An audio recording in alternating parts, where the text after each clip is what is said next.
Labis ang kasiyahan ng veteranang aktres na si Claudine Barreto matapos i-dismiss ng Department of Justice, DOJ, ang reklamo laban sa kanyang kapatid na si Gretchen Barreto kaugnay sa kaso ng missing Sabuñeros. Ibinahagi ng aktres sa kanyang Facebook page ang isang art card mula sa isang news site tungkol sa pagkakadismiss sa kanyang kapatid. "The truth is out. God is on our side always," saad ni Claudine. Aniya, lubos niyang hinahangaan ang pagiging malakas at matibay ng nakatatandang kapatid.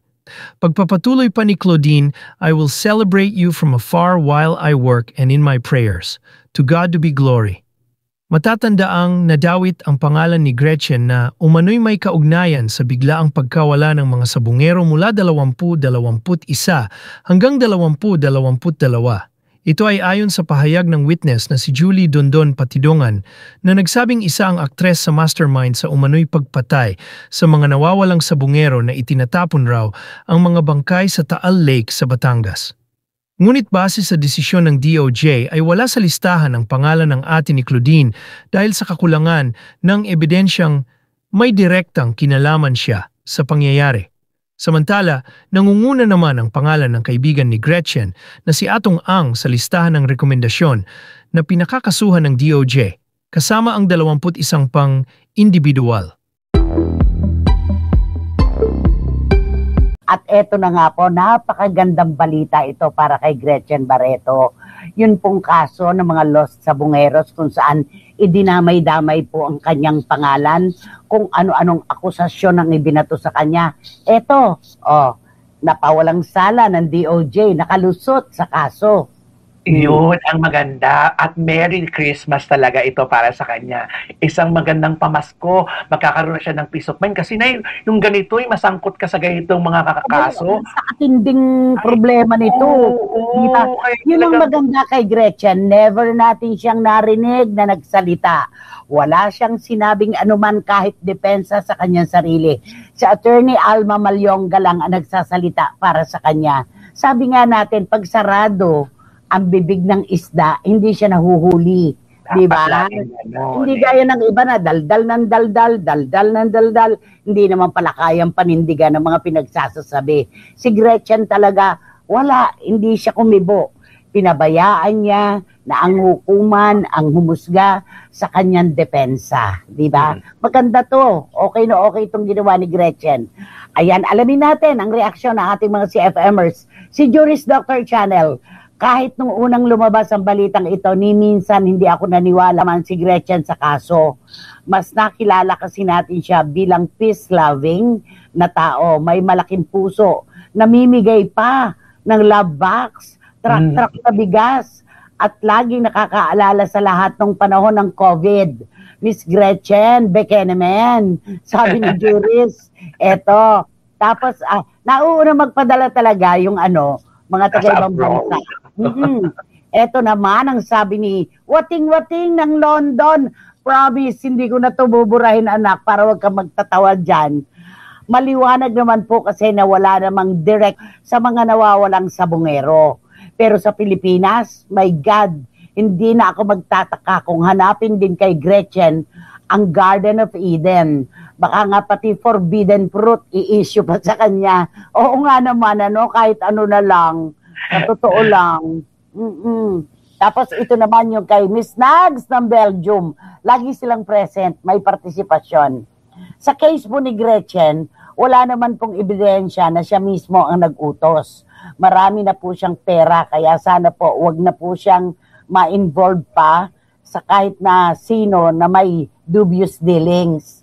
It's better for her to just lay low and enjoy her wealth instead of risking her freedom. Tama. Sabi ni Paulo Ubalde na ngayon magpa-participate, kahapon brown out sa kanila sa Virac. Oo. Masaya po ako para kay Gretchen. Masayang masaya. Sabi ni Paulo Ubalde. Totoo yan. Tapos sabi naman ni Eddie Letada, ang ganda po ng sinabi nyo, Nay. Kung tikom ang bibig ng isda, hindi siya mahuhuli. Yan ang maganda kay Gretchen. Tahimik lang, hindi tulad ng iba dyan. Ang daming kuda, wala naman totoo kahit isa. Diyan lang ako. Nako, diyan na lang baka ako mabato, sabi ni Eddie Letada. may utang panlima, di ba? Sa 10 sinabi, di ba, 15 mali. Okay, sabi ni Dan Clavesillas, maari pong palaban si Gretchen pero wala po sa itsura niya nagagawa ng masama sa kapwa. Ang mangiti pa po kaya, ang mangitil, ito, ang mangitil pa po kaya ng buhay. Ayan, palaban, oo, pero hindi siya ganito kasama, di ba? Sabi ni John, kung ano po ang itsura ni Gretchen, kung gano'n siya kaganda, gano'n din ang kalooban niya. Yan ang nababasa ko palagi, sabi ni John. At saka, itong issue na ito, sangkaterba talaga ang yung mga pamilya, dinamay-damay pa. Si Double A, haharapin naman niya ang kasong ito, si Ginoong Atong Ang. Haharapin ito, hindi niya ito tatalikuran. Pero ang anak niya at ang asawa, absuelto rin. Nahiwalay na din. Di ba yun ang pati mga pamilya nila? Lahat, oo. Buti na lang. At least, kasi dahil kung hindi talaga ito, ang ganda rito na maraming natutuwa para kay Gracie kasi kilala nila yung taong ito na mabait.